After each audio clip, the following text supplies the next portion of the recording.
My name is Nico Lagan, and I'm too conservative for the conservatives. My co-host, Rob Ambrose, not woke enough for the liberals. We are the political orphans. As always, we want to hear from you, so make sure to leave us a comment below. Obviously, make sure to like the stream. And if you've never seen us before, subscribe. It's pretty simple. What's going on, man? What's happening, brother? What are you up to? Bro, hopefully my mic is finally fixed. Got a new laptop running, so now I have two laptops on my Two on my laptops, desk, new so mics. Yeah, it so far it sounds just need a new good. face. Just need a new face. Yeah. New face, and then you'll be all set. All set. So obviously there's a bunch of stuff we need to talk about. We need to talk about Brookfield, about the new deal that did you hear about the $80 billion deal or partnership that they just made with the US government to build the nuclear one? to build nuclear reactor. Hopefully we get the time to speak about the veteran. There's a scandal going on right now where it seems that veterans are being offered MAiD over treatment. I heard that. Obviously, the story of the day is just a continuation of the past 3 days because Doug Ford is the twat that never stops giving. So I don't know if you heard about this, but the US Ambassador to Canada lost his shit at an Ontario trade event yesterday. Started swearing at the Ontario representative that's been dealing with the trade negotiation in the US. Really? And Twatty boy went back and said, you need to apologize, talking to the ambassador, because he lost his shit over the Reagan. What? Doug Ford demands that the United States ambassador apologize? What an idiot, man. What are these people? So the guy lost his shit because of the Reagan ad campaigns. Then Doughboy heard about it, and then he released a video talking that he wants Hoekstra to apologize to his representative because, I quote, it's his champion.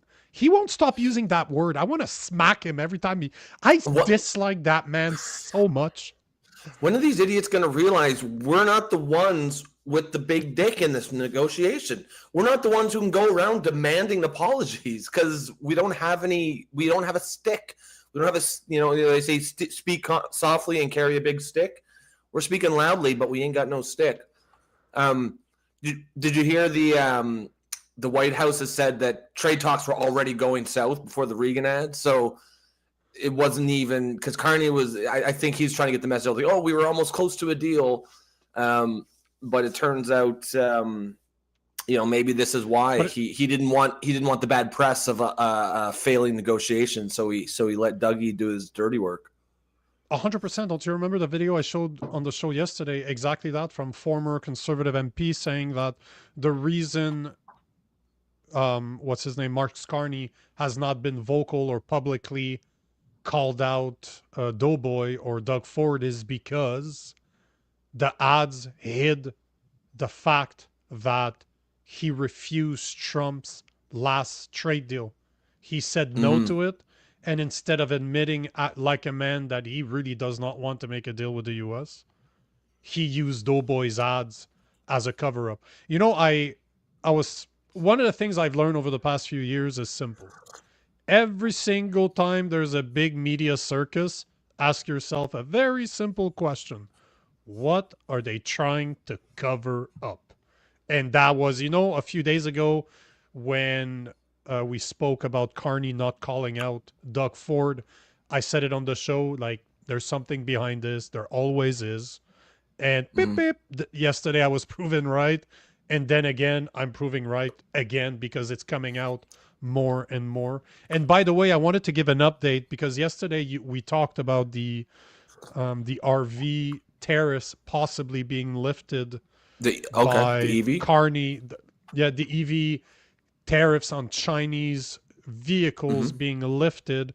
I did a bit more research this morning and I started digging into it.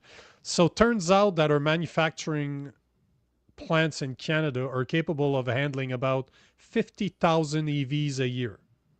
and most of them end up in the US, so they're not even for the Canadian market. So not only is Canada not buying those vehicles, it's super low. I think it's 5%. It's below 10%. I think it's around 5 to 7% of new vehicles almost like sold it in doesn't Canada work are in EV. Canadian winters. I know, right? Surprise, surprise. But we have the capacity of building about 50,000 new EVs a year, give or take. Most of them end up in the US. The 2035 mandate wants to replace every single new vehicle built that is lightweight, not the big rigs, obviously, but the type of vehicles that you and I are going to use. Yep. They want it to be 100% replaced by EV vehicles by 2035. On average, in Canada, pre-COVID and post-COVID, you're looking at about, give or take, 2 million new vehicles sold every year. We have the capacity to produce 50,000 right now.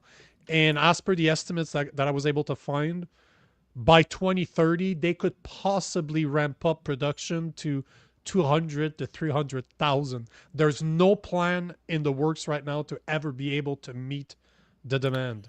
So what I was saying yesterday, that Carney needs the Chinese EVs, he needs to lift that tariff if he wants to ever meet that mandate or even make it possible, because this is how he's gonna sell the story, right? We need EV to save the planet. We can't produce it ourselves, so obviously we're gonna use the Chinese perfect vehicles to do it. And Creighton, we were talking about that earlier, and he made a very good point that I had forgotten. Remember that right now China has 100% tariffs on our canola oil, right? Yep. And they wanted us to remove the EV tariffs in order for them to remove the tariffs. So guess what's now you're really talking about a trade deal. And like I said yesterday, Mark Carney's going to use that to say, we're going to build great fucking middle class jobs. But don't forget what I said yesterday. Brookfield does not own EV cars technology, but they own the technology and the resources and the companies to build the charging infrastructure, charging as a service.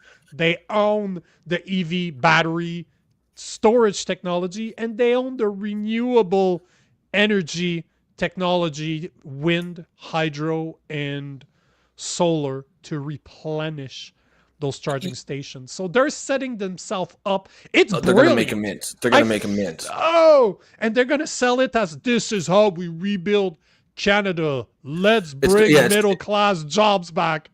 I'm calling it now. It's garbage. And I'm starting to really think that that's what's going to be announced. They're going to announce this great trade deal, and it's going to be basically remove tariffs on EVs and canola. And the thing is that's the thing. Like, this EV mandate isn't just a massive burden on consumers, forcing them to buy cars many of them don't want, and that just are not going to work in Canadian winters. But it's essentially the kiss of death for the Canadian auto industry, because we're just not going to, you're essentially guaranteeing that all Canadians drive foreign cars. No Canadian's going to buy domestic cars. The fact is, we cannot compete. Whatever cars we're making here, whatever 50,000 EVs, just on the numbers, that's not nearly enough. But I guarantee, I don't even know which model it is, but I guarantee you the quality is not even close. And the price is probably far more. From a pure value perspective, once you open access to the market to Chinese EVs, it will be Chinese EVs that will dominate market share. And you were saying, like, he's going to use he's going to have to remove the tariffs on Chinese EVs to meet the mandate. I mean, that's true, but I actually think it's the other way around. I think he created the mandate so he could remove the Chinese EV tariffs. Well, technically, the EV mandate was created under Trudeau. Sure, but remember, he was created in 2020. Of course. But who was advising Trudeau? Who was advising Trudeau, right? Brother, the reason I'm doing this is because you're starting to sound more and more like me. Yeah, but because at the end of the day, when you go down the rabbit hole, when you take the time to research it and you start to look again, reverse engineer, how do they bring the EV mandates that they want, and how do they make money doing it? I just told you how. I literally just explained to you how they will do it, why they will do it, and they will sell it to us like it's the best as it's fucking a great thing for our opportunity in the world. Oh, of course it is. What are you talking about, Willis? That's the perfect opportunity to rebuild the Canadian economy. It's scary. That's crazy. It's scary how brilliant that is. That's crazy, man. It's brilliant. Because he doesn't really Mark Brookfield and by extension Mark Carney is not personally enriched by the EV mandate per se. Although, he's not enriched by removing tariffs on EVs, but he is enriched by the EV mandate. Because if he can make sure that almost all of the vehicles driven in Canada are EVs, then any company who owns EV infrastructure support technologies is going to make a fucking mint. Yes, sir. So I just wanted to bring that up again because I like the angle of the canola oil. I did not consider it until I spoke to David Creighton just now, and I'm like, damn. And he's also going to use that to sell it. He'll be like, look, guys, I got the canola tariff removed for our farmers. We're doing great work for our farmers. That's exactly what he's going to say. And there's going to be canola farmers who are saying, oh, great move. This is so good. It's good for them. It's good for canola farmers. Sure. It's bad for everyone else. But, that's what's interesting, because when I brought up the EV, lifting the tariffs for EVs, David Creighton actually agreed. He's like, yeah, that's a good idea because of the canola oil. And then I went down the rabbit hole of Brookfield, and he's like, oh, whoops. Because people, and I'm not saying he doesn't do that, it's just I do too much research for my own good. I love fucking rabbit holes, and next thing you know, I'm 3 hours and I'm like, oh, motherfucker, why did I do that? Like, I wasted a good chunk of my day researching stuff. But it's nuts. When you start putting it together, the evidence is right there. It's right in front of us. You just need to find it. On a somewhat related note, regarding, say, like climate change hysteria and narratives, did you hear Bill Gates? He's done an about face. Now he's completely changed his narrative now, and he says, "Oh, it's actually climate change is not going to be an existential threat, and we should focus our resources on." I forget what he said. Something like, like poverty and disease control. So, in other words, what that means is he's got another pandemic in the works. He has another pandemic in the works, and he's basically telling you, just what you said there. I haven't researched it, but just from the words that you use, this to me is the perfect implementation of communism. Remember, during COVID, they started giving people free money every month. You can stop working, apply for it. We'll give you money every month so that you can live and do whatever you want. I continue doing my own thing, and I didn't take the money. But all to say that was a test. I can't remember what it was called off the top of my head, what the name of the program was called, but I could see that the next one they're gonna do it. It's the best opportunity. Destroy the economy in order to become the supplier. We will take care of you. Don't worry. We will take care of you. And this is just a matter of time, man. It doesn't matter if it's AI that replaces job, UBI. Yeah, that's universal basic income, but that's not what I meant. Bristol Tube, I see your comment there, but there was a term, how it was called in Canada. There was a specific SCRB, S-C-R-B, I think is how it was called. I just can't remember what it stood for. C-E-R-B. But what you're describing, yeah, SCRB. Yeah, it is not Serbia. I just Googled Serb. It gave Cerberus, the three-headed mythological creature. We're talking about Canada's emergency response benefit. Serb. Yep. But yeah, no, it's really interesting to see him just do such an about face on this narrative, because he's now saying it's not an existential threat. He's saying basically, it's still, it's a concern, but it's not gonna wipe out humanity or something like that, which is complete opposite of what him and all the elites have been saying. And what I'm taking from this is I see that as evidence in support of the argument that the climate narrative hysteria was manufactured in order to push certain, whether it's ideas or manufactured consent from the population. And then I think he's realized, and we've even discussed this on the show, that it seems like the hysteria is starting to die down. I think it's more or less the elites have realized they've gotten as much as they can from this one, and now they'll just shift to the next fear tactic. And this is something that's interesting. I don't know if you guys know about this, but Anastasia is talking about the nasal spray vaccine he is making. Have you heard about that? The nasal spray vaccine? No, I haven't. That I've heard. I didn't realize that it actually existed, because, one of the biggest problem with regular vaccination, something that is done through injection, is that it doesn't go through your normal airways as a normal vaccine would, through your mouth, through your nose, for example, where all the sensors in your body will recognize that there's a threat. And by doing it through injection, the problem is that you have to put things in the injection, like aluminum, for example, that will irritate your immune system to tell it, here's a dead virus or almost dead virus. The aluminum is kind of making the body react to, oh shit, there's something I need to pay attention to, because it wouldn't have detected it if it was just injected. It creates like the inflammation. Exactly, because or something like that. Your immune system wouldn't have recognized that there was a virus there, because it didn't go through your regular. Basically saying, pay attention to this or something like that. Exactly. So now what they're trying to do, I've researched this a bit, not as much as I should, but basically by doing it in a nasal spray, you're actually utilizing your natural response of the body. Because that's where your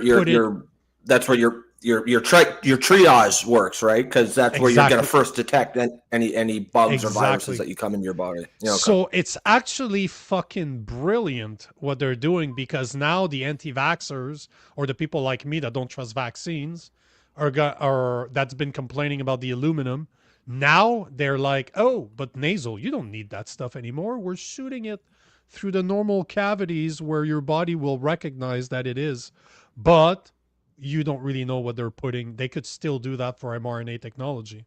And I don't like the mRNA technology. We can argue all we want about the vaccine itself, but the truth in the matter is that only natural immunity gives you 100% immunity for the rest of your life. Vaccines are about 95% effective and lose effectiveness completely within 10 to 15 years. So argue all you want. Anastasia, I heard about this, and this is actually brilliant when you think about it, because it will make it extremely hard for people that don't like vaccines, that want to push the natural way of dealing with things. That's going to be hard to put. The narrative is going to get more complicated, because everything that we don't like about vaccines, with the nasal injection or the nasal spray, completely nullifies the aluminum, the mercury, and all the stuff that we've been saying is bad for you. It's actually brilliant. The people that I don't like are very fucking smart.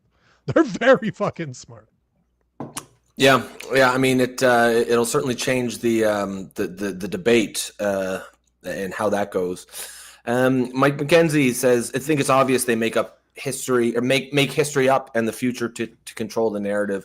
Yeah, I mean, that's a good point. And I mean, I think everyone knows that, there's a famous saying, what is it? History is written by the victors. And, I think there's an Orwell quote in 1984 somewhere where it says something like, he who controls the past controls the future. So that explains why typically authoritarian governments will often change history to create their desired narrative. But I think it's also worth mentioning that it's actually more effective to control people when you control the future, when you make up the future, right? Because the past is the past; it's already happened, but the future hasn't happened yet. So you can actually really control people's behavior. And I mean, obviously, the climate change narrative was a good example of doing exactly that. They made up the future, right? Like, they told us what was going to happen, and it looks now like that's not going to happen.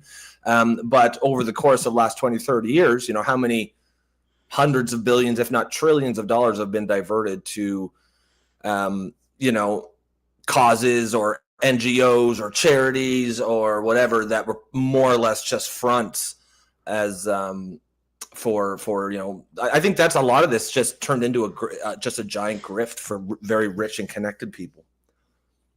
Man, you're sounding more and more like a conspiracy theorist every day. You know, bro, it's like I'm seeing somebody evolve. Like I'm gonna have a tear of joy at one point, like just one. But you're absolutely right. It's just when you start looking at intent, when you don't trust the person that's telling you something and you start to research it, then you have to pay attention and you start seeing dots that connects all over the place. That's the same thing with the EV mandates, right? Nobody's talking about that. I'm the first one to connect those dots. That doesn't mean that I'm the only one that's going to figure it out. I went down that rabbit hole. I looked into it. But as soon as you start researching, there's conspiracy theories all over the fucking place. And climate change is definitely a grift, a very expensive grift, at least for us. A lot of people made money on that. Yeah, That's I'm sure. Yeah, and it's just really, it's funny. It's interesting to see Bill Gates, who's been one of the head cheerleaders for it, doing about face. It'll be really interesting to see if the rest of them follow suit, and that will where that will leave the rank and file. Because the regular people, like many people, just believe it. Like it's not a grift for them; they just believe it. It'll be interesting to see what happens when the rug gets pulled under them on this narrative. Because so many people have based their entire lives, pick careers. I used to date a girl during COVID, and she had a master's in engineering, and then she went to become a climate change engineer. You know what I mean? Like, she's got a ton of student debt, has a really good job now, gets paid really well, but 5 years from now, hard to see how that's even an employable position. Same people that like the DEI, that were part of DEI, DEI how they're going to process feel of when the rug companies. gets pulled out. Yeah. When the rug, that's an interesting choice of word. The rug gets pulled out from underneath them. How about we get into the main subject of the day, what's going on between Doug Ford and US Ambassador to Canada, Hoekstra. And here's a small video. I'm sorry to keep on putting Doug Ford on video, but I have no choice. It is what it is. But here's Doug Ford urging U.S. Ambassador Hoekstra to apologize after losing his shit on his champion at the Ontario trade rep. And tell me you don't want to smack him. Tell me how many times you would smack Doug Ford in that video. My second question is the Globe and Mail has a piece that speaks about Ambassador Hoekstra, to use a blunt phrase, cursing out your Ontario representative in the United States at a meeting. What do you say to that? This was related to your advertisement related to Donald Reagan. Yeah. What's your response to Ambassador Hoekstra's words? Come on, Ambassador. He's a guy. You know something? I like him. Pete, you got to call Dave up and apologize. It's simple. You know, the cheese slipped off the cracker. I get it. You're ticked off. But call the guy up because you're a good guy, and Dave's my champion. The guy is just instrumental in these trade deals down in Washington. And, you know, something people get hot. They get heated. I get heated sometimes. But just call the guy up and bury the hatchet, because the ambassador's a good guy, actually. I love Dave. I like the ambassador, so he knows what to do. Come on, Pete, you've been around for before Moses. Call the guy up and apologize. Let's start getting back on track. You apologize so that we can get back on track. Hey, asshole. You're the one that ran an anti-tariff campaign using one of the most beloved president and curved his words. You rearranged his words to make it sound like he was 100% against tariffs. Now that Pete Hoekstra lost his shit on your champion, he needs to apologize. You fat motherfucker, you. What the fuck? How does that guy still have a job? That's what blows my mind. That's great. That's great. Where I like how he's like, you know, this guy's my champion. He's instrumental in all these trade negotiations. Yeah? Oh, how's that working out, Doug? Maybe this guy should not be instrumental. You know what I mean? Maybe this champion of yours, maybe he should apologize. Or like, it's not like, Where do you get off, man? You're the premier of Ontario. It's just, again, it doesn't even matter if he's right. Let's say for sake of argument that Hoekstra was in the wrong and he went off the handle. You got to understand how the world works, how power works, how leverage works. When you're the tiny ass little brother, you don't get to sit there and demand that the ambassador of Big Brother apologizes to you. It doesn't. That's not how it works. Even if you were right, even if he was in the wrong, you can't. This guy's just making fucking error after error after error after error. I just expose myself. I do that all the fucking time in writing. I've never done it on camera before, but I always call Ronald Reagan Donald Reagan. When I'm writing it, why? I always write Ronald. It's one letter difference. I always write Donald Reagan, and then I go back. I'm like, what the fuck did you just do, you idiot? You're French. And now I think I said it out loud. I said Donald Reagan. You guys talk backwards anyways. Who the fuck knows what's going on? You're the tards that fucking talk backwards. But yeah, I write this all the time in my notes. Donald Reagan. I'm like, motherfucker, you idiot. It's Ronald Reagan. So really yes. Funny. Thanks for calling me out, wise guy. But yes, I did say that. I think I didn't hear myself, but if I did, more than two people. Oh yeah. The Global Reporter said as well. So you've got. Did I say it? Because I write it all the time by mistake. No, I think Wise Guy was saying that the reporter said it. Also, so I just exposed that I'm not perfect. Fuck. Also, sorry. That was the first time you've shared something and your mic didn't mess up. So it does look like you figured it out. Yeah. Oh. So it's not me. So, okay. Oh, you guys were just saying that. But I make the same mistake all the fucking time. It's so close, right? Well, I'm so used to writing Donald Trump in my notes. Donald Reagan. Donald Reagan. That would make for a great t-shirt. Donald Reagan. It would be Reagan with yellow hair. Like Trump's hair. Fat. Trump's hair or something. Fat with a tie that's too long on a horse. That would be the t-shirt right there. Yeah, that's funny. But yeah, Doug Ford, man, I don't know. Yeah, I mean, DNL says, "Hey guys, were you in the room? If someone cursed out a moment of my staff at work, I would stand for either." Yeah, but it doesn't. If it was your boss, you'd stand for it, or if it was the head of the representative that you're trying to score a giant contract with your company, and your job is to keep this guy happy, and he holds all the cards. Yeah, you'd stand for it. You shut the fuck up and you take it on the chin. Just the way the world works. That's why I said, even if he was in the wrong, you don't, when you don't have the leverage, you don't like, just why risk antagonizing Americans even more at this? They already slapped 10% tariffs on us for a fucking commercial. I don't see the point of it. It's not Doug Ford's job to defend the honor of his champion. It's his job to do what's right for Ontario, and at the very least, not to keep coming out of his lane and getting involved in international disputes and throwing the rest of Canada under the bus.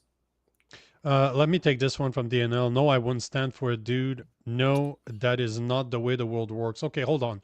So hold on. What is he supposed to do? So what is Hoekstra supposed to do when you have a twat like Ford that literally spent $75 million to take one of your most popular president?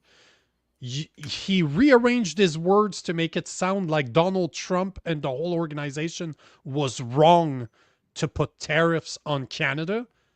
Then he goes on camera and tells that guy to apologize. No, the twat in this story is Doug Ford. I'm surprised he hasn't got punched in the fucking face for what he said. And at the end of the day, man, it might not be right, but it does not matter. We don't have the leverage. Again, we've been saying this for 8 months now. If we need to kiss the ring, kiss the fucking ring.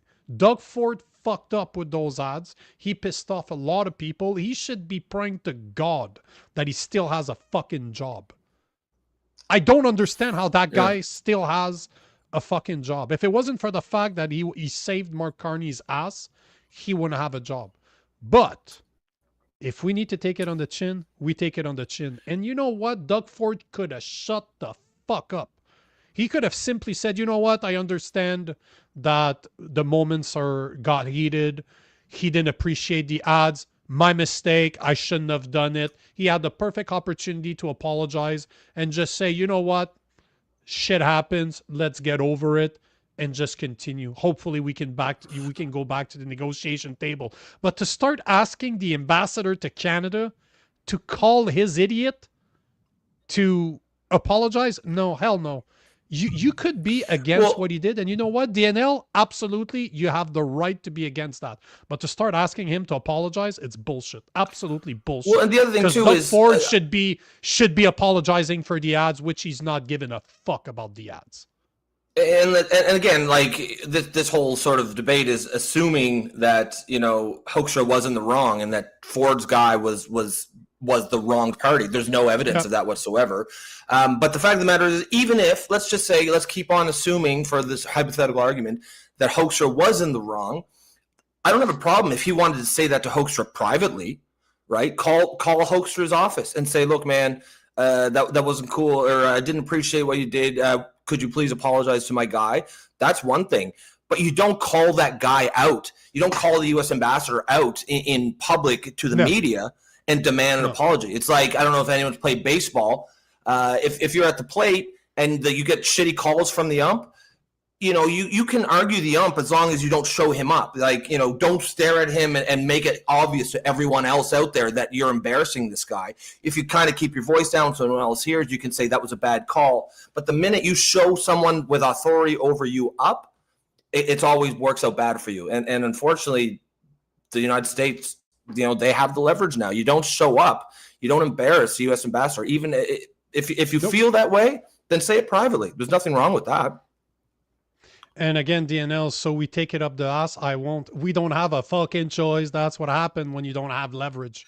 If you've been, you clearly haven't been in business, bro, because, man, I've had to sign contracts with people I really disliked, that I did not like, and I had to take it up the ass.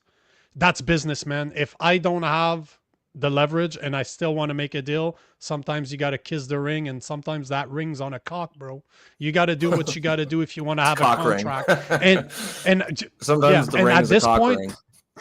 That you like that, huh? Yeah. And in this case, if you want to save 75 to 80% of our exports, you need to shut the fuck up, especially after the thing you just did to Trump and his whole you have no rights.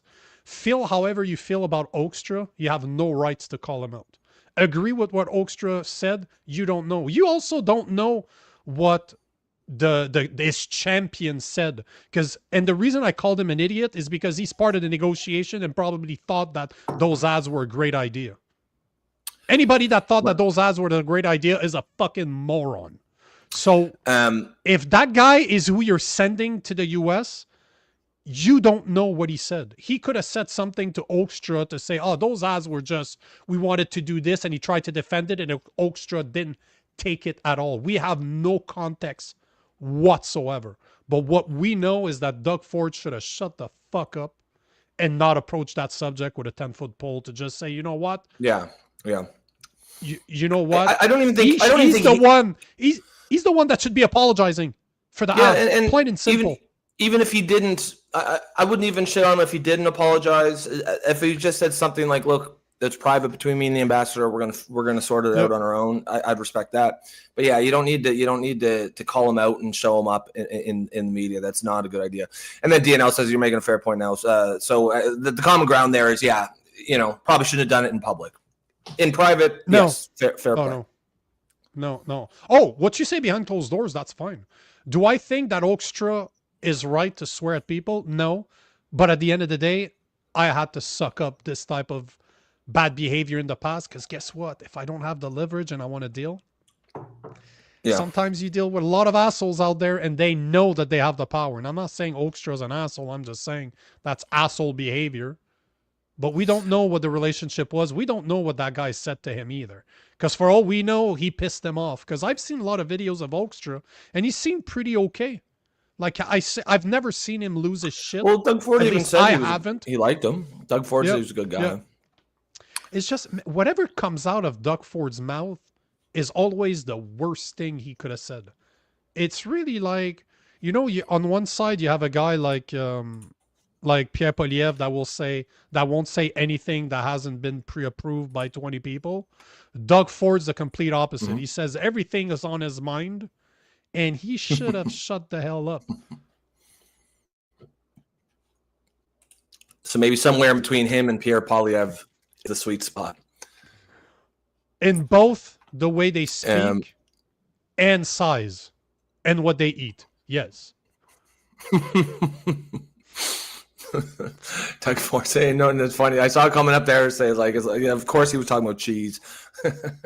even when he's doing interviews, he's thinking about food. Oh yeah, it's the cracker. The cheese slipped off the cracker. Well, DNL, you're not living in the real life, bro. Like in our situations, you can do whatever you want as a job, but in our situation, we don't have a choice to make deals and to make contracts between countries. We don't have a choice. We have shit to sell, so we don't have a choice. If that's so do you believe? But hold on. DNL says he runs a business.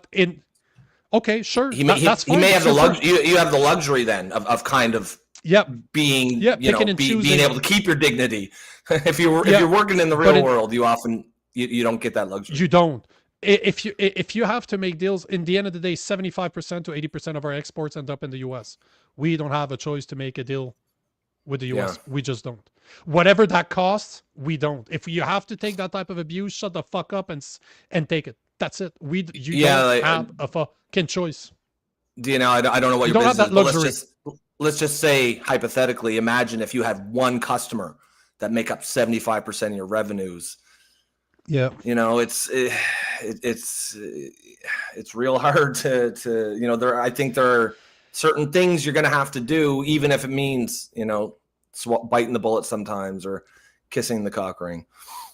$580 billion is how much our trade is worth to Canada. $580 billion.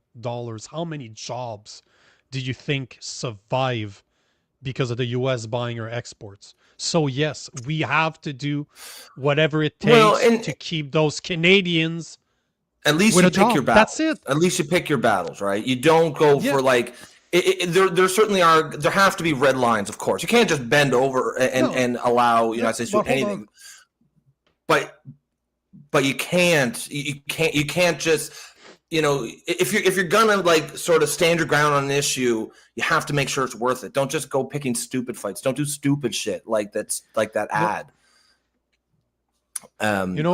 Sheldon Forbes is making a great point. I guess Canada. Oh no, that's not the one. Sorry. This one here. Sheldon Forbes, nice to see you. I don't think I've ever seen your name before, so welcome to the show. Without America, Canada has no economy. Ding, ding, ding, ding, ding, ding, ding, ding, ding. Yeah. Winner, chicken dinner. 10 years of and that's not a good. Have made us. That's not an ideal situation. Make no mistake. I think the past 10 years of liberal policies have put us dependent on the U.S. Instead of us developing and exploiting our natural resources like our forestry, like building pipelines so that we can bring Alberta's oil throughout Canada and the world. We should be top 3. We have the 3rd biggest fucking reserve of oil and gas in the world, and we're still buying from Saudi Arabia. How fucking ridiculous is that? So we don't have, because of the past 10 years of liberal policies, we have become extremely dependent on the U.S. That is not a great place to be. We should be self. No, I think we all agree. We should be looking for more customers. But that's not where we are. Like in the next 5 to 10 years, we should move to self-reliant. We should never be buying oil and gas or any type of minerals from a different country when we can have them here. It makes no sense. Create those jobs. All the money. If I believe the government should be investing money, is developing our natural resources to their full capacity over the past 10, over the next 5 to 10 years. But unfortunately, for the next few years, we have to be reliant on the U.S. because all those infrastructures is going to take forever to build, especially considering all the fucking red tape that the Liberals have put in place in the past 10 years. Yeah. That's the biggest thing Canada can do and the Prime Minister can do to make this happen is cut the red tape. Like, in some ways, it almost seems like, oh, well, we'll never do that in Canada. And I guess, yeah, in theory, I agree. It's hard to see that they would do it, but it's kind of like what we were saying yesterday. There's no reason, you can just do things, right? It just requires political will. And unfortunately, we're probably going to have to go through a really, really, really, probably close to a depression, like an economic depression, not just a recession, before we really get the political will necessary. But it's ridiculous if we ever do get into a sort of like economic depression while we're sitting on trillions of dollars worth of wealth in our ground in the form of oil and minerals. That would be, it's the equivalent of like living in poverty when you've got millions of dollars and you're safe upstairs. You just don't want to touch them. You don't want to touch it. Like it's idiotic. We have the wealth. We just require the political will needed to get it out of the ground. Argentina being the perfect example. Look at what happened.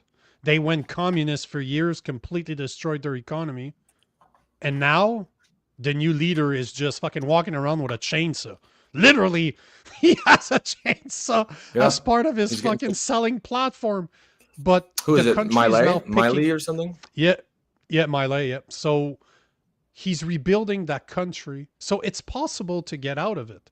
But unfortunately, even Argentina doesn't even have the natural resources that we have. This is what blows my mind. You're absolutely right. It's literally, I'm living in the street, but my wallet is literally filled with bank cards with billions of dollars on it. I just don't want to go cash it out. I don't want we have the wealth to go take. It's right there. It's right there. You can't be bothered. We just can't be bothered. DNL, no. And that's the last the last one I'll take on this. But DNL is stop is not just what the liberals. It is successful liberals and conservative government that got us into. No, it's the liberals. The conservatives were about exploiting our natural resources. That we're trying to build pipelines. The liberals, literally, Trudeau bought pipelines in order to stop using them. He used our own money to buy pipelines to stop developing them. It's the most idiotic thing ever. So, no, DNL, I see where you're going. You don't want to talk against 10 years of liberal policies, but at the end of the day, this is where it started. It is not Harper that started this. It is Trudeau over the past 10 years. Plain and simple. But I'm not saying that Harper was a great president, was a great prime minister. He's the one that opened the door to mass immigration. It's his change in the law that allowed the Trudeau government to take advantage of mass immigration. Also, he opened the door to China too. And then of course he did. They kind of. I'm not here to say that Harper was a great fucking a great prime minister. He was a WEF supporter. He is a globalist too. All I'm saying is, the past 10 years of liberal policies have killed our natural resources, or natural resource sector, especially oil and gas. Yep, and at the end of the day, it's obviously, we have a show about politics. We're going to talk about things like who's to blame in the past. But the most important thing is, okay, the past is a past. Let's worry about the future right now. Let's talk about what we're going to do right now, 5 years from now, 10 years from now. I think that's where the most important discussion happens. And the plan is there. It's really not complicated. Make a deal with the US for the next few years, then start today to build. Yeah, we have to start today. To build. It's going to take 5 to 10 years. Yeah, because you have to. Not only do you have to get the oil out of the ground, you need to buy you need to build the pipelines that goes coast to coast. Fuck Quebec. Fuck what BC has to say. Veto them all. We're building the fucking pipelines going all the way to the Atlantic, all the way to the Pacific. Fuck you and what you have to say about it, and build refineries so that we stop sending our oil and gas to the US to be refined so that they can sell it back to us more expensive. No, build the refineries here, build the pipelines, start exploiting our refineries. We have minerals all over the capacity. Place. And that's no jab forever says as well. We need refineries. Yeah, there's an entire 100%. Infrastructure that we need. The good news is jobs. Yeah, like the payoff for this kind of stuff, for the exploitation of resources, that's 5 to 10 years down the road. But the jobs required to build it, we can get those benefits now, right? Those are jobs now, tomorrow, next week. Again, all it takes is political will. It's one of those things. If you're going to borrow, if you're going to go into deficit, Don't do it to fund fucking CERB and stupid programs, which is what they're going to do it once we really tip into recession. Yep. They're gonna go with deficits to fund giveaways and money. What they should do is go into deficit and just plow like a fucking $1 trillion into the infrastructure of this country. Put Canadians back to work. At the same time as you're doing that, start either creating or endowing programs in trade colleges so we can get the welders and the metal workers and the pipe fitters that we need for all this. Just get the whole country humming again. And everything we're saying here, this is not partisan. This has nothing to do with left or right. This is just common sense, basic economics, getting the country back on fucking track.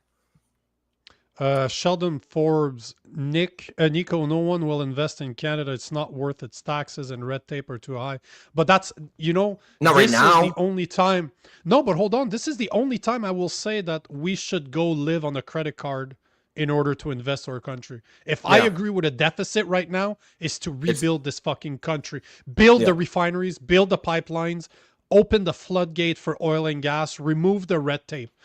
I don't care how much it costs, the amount of money that we're going to make, we could literally within the next 5 to 10 years become top 3 energy superpower. We have the biggest hydroelectricity capabilities in the world in Quebec. We have the 3rd largest reserve of oil and gas in Alberta. Just between those two, we could literally become top 3 superpower, energy superpower in the world. We got everything we need. But we're too.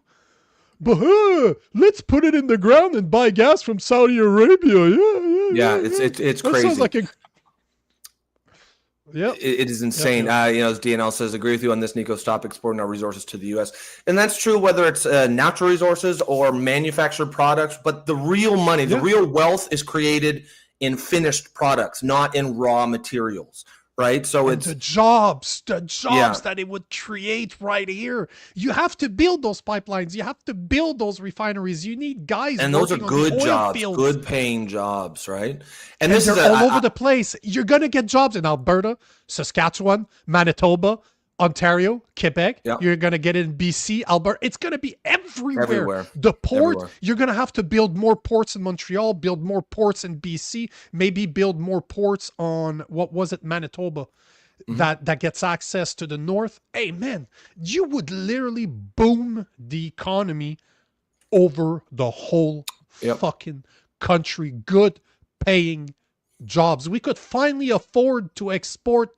To get mass immigration, would be able to supply them with everything that they need. Can you imagine? Fuck. It's crazy. And I mean, even, me and you we're early 40s. I don't think we've ever been alive when like the country's really been thriving. It's always been this sort of managed decline feel, but just imagine how that would feel, like a boom time. Actually, I can kind of remember vaguely like 2005, 2006, 2007, remember when oil was crazy high and it was in the middle of like the subprime crisis and there was money sloshing around the entire system. That felt like a boom time, especially like out in Alberta. I remember, I've had so many friends going there. In the East Coast, so many going, and that felt nice for a year or two. We didn't realize at the time it was all a mirage. It was all based on enormous fraud down in the United States housing sector. But for it'd be nice to have that feeling, but based on sound economics. You've got your buddies coming back. They go, they would go out, I'm sure your friends did the same. You'd go out for 2 weeks, come back 2 weeks and just have a stack of cash, like ton of They'd cash. They'd stay there for 6 months to a year, bro. All they would do is work make money. They'd work 10, 14 days in a row. The companies would pay for their flight to go back to see their families for a few days, come back, and everything's paid for over there. They would just send the money to the family. By the time they come back, they have hundreds of thousands of dollars, bro, just ready to be spent. Like, you can literally buy a fucking house. After 2-3 years of working there back then, you could buy a house for 250 grand. So imagine you work on the oil fields for 2-3 years, rough it up for 2-3 years, send all of the money to put a down payment on a fucking house, come back, your house paid, bro.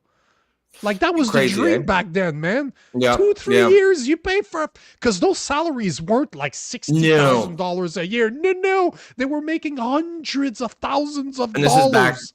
back then when that was probably the equivalent of Oh, 250 or something today. oh yeah. It was crazy money. Here is another man. Sheldon Forbes, never seen you before, but I like your comments. Robin Nico, government spending doesn't create wealth or prosperity. Lower tax It can if fees it's and red done tape in right. companies. It's just But never hold been on, done in right. companies. Let's just finish the actual comment. And companies will Go come ahead. out until the new standard of living will continue to fall. The point in the matter is that there is no point lowering the taxes and removing the red tape if we're not investing. Yeah. Because no companies right now, we've decimated our economy. So nobody wants to come here and invest their money, especially not with the US right there. Why? Why would you be here? There's so much red tape, and our government seems to be doing everything possible. And I'm saying they are doing everything possible. I'm just talking as a third party that wants to invest money. Why would I go to a place that they're literally trying to destroy themselves? I don't want to have my money there. I don't want that red tape. I'm going to go to the US where there's a boom. But in this case, we don't have a lot of choices. I don't like the government. I don't trust the government. I don't want the government to have any of my money. But if we were to invest in one place, it would be oil and gas or natural resources, and just build the pipelines, build the refineries, and open the floodgates. That is the only place I want the government to invest money right now, and remove all of that red tape. But we don't have any other choice. What else are we supposed to do at this point? We can't change the past 10, 20 years. I can't. There's nothing I can do about it. But at the end of the day, man, we have to invest that money. But I agree with you, because now you're saying cut government spending and fees 100,000 million%, but you can cut all the taxes that you want. If people are not working, if people don't have money to pay taxes, what is it going to change? You want to be able to provide good jobs to people. But I agree, man, cut government spending. It's the only job over the past 10 years. It's the only sector over the past 10 years that has continued to grow exponentially. Yeah. And I think municipal, provincial, and federal. Sorry, go ahead, man. Yeah, and I also think, the statement, government spending never creates wealth. That's not a universal law. That's not an inherent truth. I understand where it's coming from, because for, I don't know, probably everyone listening here, as long as we've been alive, we've probably never seen government spending money that resulted in real wealth. But that's just because governments don't do that. If you know the history of like the Great Depression, one of the big things that got the U.S. out of it was they did a massive infrastructure project. They built the Hoover Dam. They just did all these things that put Americans back to work, and essentially got America out of the Great Depression. And of course, World War II hit, and that put everyone back to work. And then they went gangbusters from there. But that was an example of government spending. It did create wealth. It's just it's not in and of itself. If it's used to create real, permanent, sustainable jobs, good paying jobs over time, that will create wealth. And if not, it will certainly provide jobs so people can live healthy or happy and productive lives and thrive. At the end of the day, I'm like most of the people there. I don't trust the government, because if they wanted to do something good for us, they would have done it already. So if that's where you're coming from, Sheridan, I completely 1,000% agree with you. But the point I'm trying to make is, if you had somebody in government that really cares about the people, we have all the tools in the world to become a massive superpower if we chose to. The point I'm making here is I'm illustrating the point that we choose not to. And I'm not saying that it's just the Liberals' fault, because the Conservatives are not doing much for that either way. They're massive uniparty in Canada. They're not calling out that shit. Pierre Poilievre doesn't stand up for anything. So at the end of the day, we got a massive political problem in Canada. But it doesn't change the fact that if we really wanted to get out of this, imagine having a guy, I'm just going to say this, no matter how you feel about Donald Trump, imagine having a guy like Donald Trump showing up here and saying, yeah, we're going to start making money. That dude would change the country within a couple of years. Can you imagine having all those natural resources sitting in the ground? All it takes is political What do you wealth. guys need? Yep. Got it. Yeah. 100%. And I just so Sheridan Ford says, yeah, I think I see where the disconnect here is. You said the government doesn't produce anything but wealth or prosperity. No government employee makes nothing of value. Yeah, no, don't get me wrong. I'm not talking about government employees are not creating. I'll give you an example, a hypothetical scenario of what we're talking about. Obviously, we're talking about extracting natural resources. No, the government's not going to start an oil company and sell oil. And if they did, it would be terrible. It would become a crown corporation, it would be run terribly. What government's role is cutting the red tape and all that stuff, but providing the infrastructure. So let's say a company wants to, sink $10 billion into their oil sands operation, but they only do it on the condition that they have export capacity at the port of Churchill. Well, now the government of Canada's role, and where they will create wealth by spending money, is by building a railway or the highway to Churchill and building a port that allows that company to export their goods. That will cost billions, probably tens of billions. That's the kind of infrastructure that government can do. No, the government is not making money, but is providing the infrastructure so that companies can extract resources and create wealth in the rest of Canada. Governments do not generate money. The only money they get their hands on is through taxation. They create, best case scenario, they create people. A favorable environment where wealth can be created by the wealth creators. All I want is our own taxpayers' money to be used for us. Stop sending it overseas. Stop buying shit from other countries that we really don't need because we can produce it here. Yep. Stop growing government force. Stop adding more and more bureaucrats, adding more and more red tape. I believe in a very small government. But if you're going to tax me, make sure that the taxes that we're paying are rebuilding our country. That's it. That's their whole involvement in there is to literally take the money from our pockets and build the infrastructure that we need. That's it. That's all. I think that's all. But they're not generating wealth. That we agree on 100%. They don't. For sure. Really don't. Definitely not. I think if the government was using our tax dollars to actually give us real services, give us real, quality, world-class infrastructure, world-class healthcare, world-class, education for our kids, if you want to send your kids to public school, I think people would complain a lot less, but that's not what's happening. No. What they're just taking our money. We're being taxed like crazy, and we're getting shit services. We're getting pushed on so that foreigners can come in and take advantage of all these programs that they haven't paid into, and we have to just shut our mouths about it. And if we say anything, we're racist. Basically the contract that governments are at least the ideal version of a government, probably doesn't actually exist in the real world, but in theory, could be that an actual healthy and good form of government, but in practice, that's just not what's happening. I want to address, we're going to close it off, but I want to address something. Wise guy, Pastor Pawlowski, I'm having him on my other podcast on Tuesday evening. He's a pastor that stood up during the coots in Alberta. He stood up to the COVID stuff. He's a very outspoken pastor. He's from Poland, so he's seen what communism is, and he talks against it. I really like the guy. He does not mince his words. Oh, but Jesus, that guy will say what he thinks. But I have him on the show, on my own Woken show on Tuesday next week, 6:30 p.m. Eastern time. So if you want to listen to it, join us. Everything's always live. I'll take some questions from the people, but it's going to be a good episode.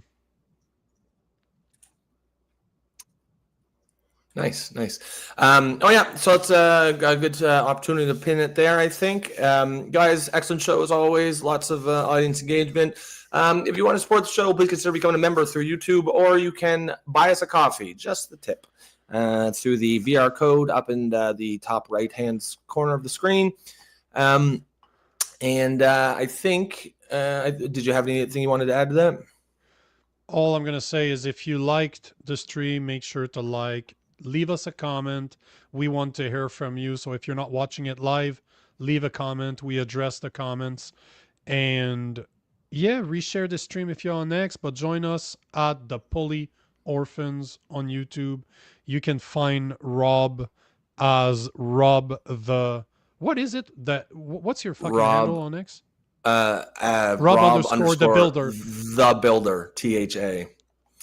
And you can X. find me on every platform out there, YouTube included, at Real Nico Lagin. And I'm gonna take one last comment from Sheridan Forbes. Thank you, Nico, for your time and service. Is greatly appreciated.